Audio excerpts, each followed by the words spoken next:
আসসালামু আলাইকুম, সবাই কেমন আছেন? দেখতেই পাচ্ছেন যে আজকে সবই আমার ফেভারিট খাবার।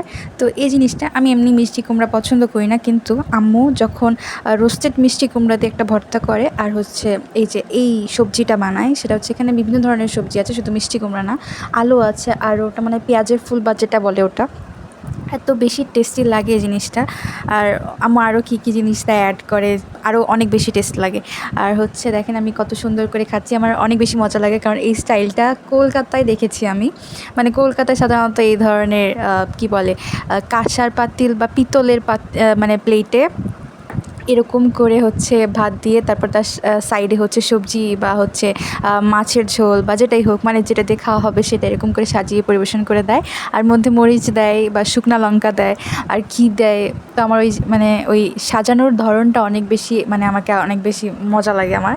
তো যাই হোক, তো আম্মু ওরকম করে দিয়েছিল।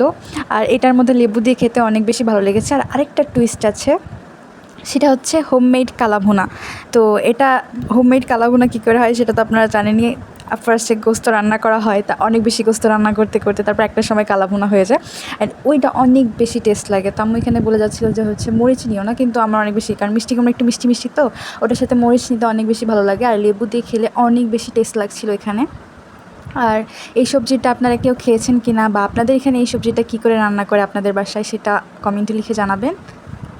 তারপরে এই তো হোমমেড কালাভুনা, আমার আম্মুর হাতের কালাভুনা আমি নিয়ে নিলাম, অ্যান্ড এটা আমার সবচেয়ে বেশি পছন্দের একটা খাবার। সবচেয়ে বেশি পছন্দ আমার মনে হয় যে এমন কোনো মানুষ নাই যার এই জিনিসটা পছন্দ হবে না বা পছন্দ না, সবাই এই জিনিসটা পছন্দ করে খেতে।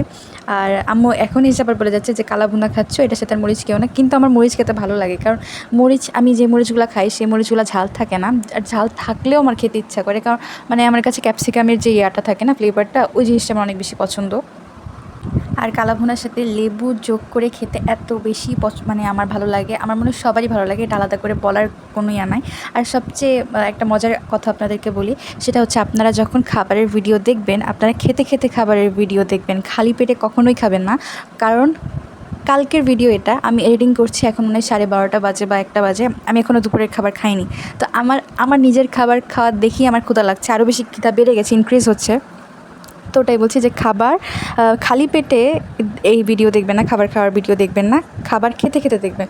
আর এখন আমি কালাভুনা অলমোস্ট মানে কমপ্লিট। তো আমি এখন ভাবছি যে এটুকু আমি খালি খালি ভাতের সাথে খাবো নাকি ডাল দিয়ে খাবো, কারণ ডাল দিয়ে কালাভুনা এটাও কিন্তু আরও বেশি টেস্ট লাগে।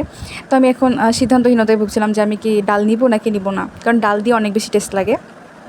তো এসব চিন্তা করতে করতে আমি ফাইনালি ডাল নিয়েই নিলাম, অ্যান্ড তারপর আমি খাচ্ছি। অ্যান্ড আসলে দুইটার টেস্ট আলাদা আলাদা। আপনি শুধু কালাভুনা ভাত দিয়ে খাবেন, সেটার টেস্ট আলাদা, ডাল দিয়ে লেবু দিয়ে খাবেন, সেটার টেস্ট আলাদা, অ্যান্ড দুইটার সাথে কোনো তুলনা হয় না, দুইটাই নিজ নিজ জায়গা থেকে পারফেক্ট। আর কে কে আমার মতো এরকম এরকম করে খেয়েছেন, মানে লাইক কালাভুনা দিয়ে ডাল দিয়ে লেবু দিয়ে, বলবেন। আমার মনে হয় সবাই খেয়েছে, তারপর আপনার কমেন্টে শেয়ার করে যাবেন। আর ভিডিওটি ভালো লাগলে লাইক করবেন, কমেন্ট করবেন, শেয়ার করবেন। আসসালামু আলাইকুম।